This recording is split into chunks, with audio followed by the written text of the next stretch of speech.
Tak, první otázka se bude týkat, vlastně veškeré otázky se budou týkat té první, druhé prezentace, kterou máme k vývoji příslušnosti v 20. století. My víme, že někteří autoři, kteří se nechtěli podrobit socialistickému realismu, tak se uchylovali k psání například detektivů. Nemyslím tím uchylných 30 případů majora Zemana, myslím tím kvalitní detektivky.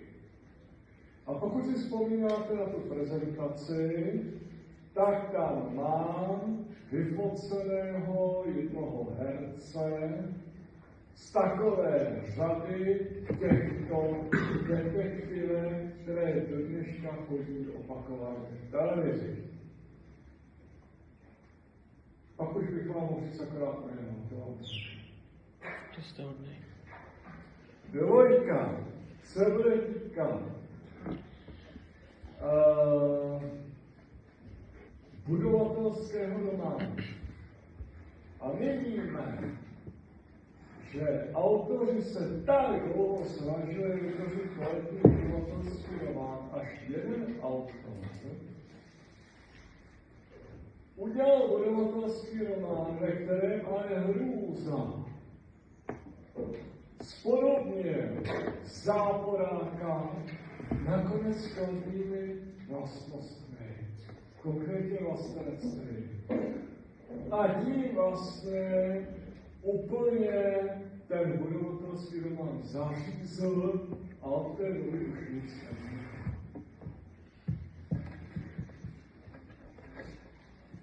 Trojka a další otázky se budou týkat poezie. My víme, že po druhý světový se vynořila přehršel různých literárních sdružení, to se týkalo i básní. A konkrétně v této třetí otázce půjde o to, že vycházeli tito lidé z odkazu jednoho velmi nadaného básníka, který se ale kvůli svému původu nedožil konce války. To je třetí otázka.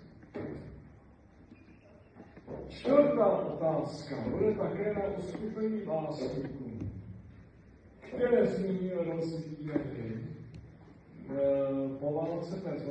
Bluesovou poezii.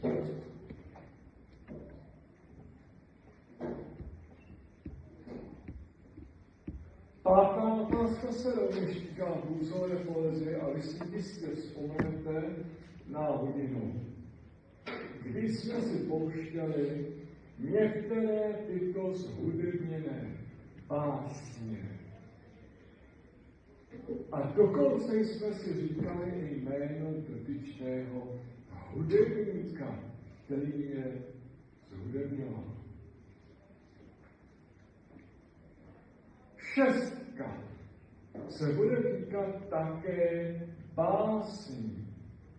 Totiž šestka bude cílena na jednoho básníka. Jehož jméno začalo být všechno známé až po jeho smrti. Neboť chudák žil většinu svého života v emigraci,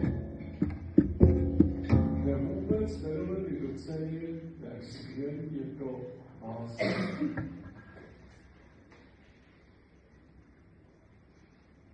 Sedmička, vracíme se k poválečné próze, kde autor knihy, kterou někteří z vás si uvedli do maturitního seznamu, zastává velmi významnou pozici předsedy Svazu československých spisovatelů.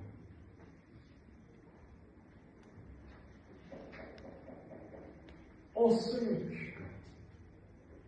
Dříve než začalo Pražské jaro roku 1968 Přecházelo 5leté období, kde v roce 1963 to otevřela konference o jednom velmi významném spisovateli z Prahy.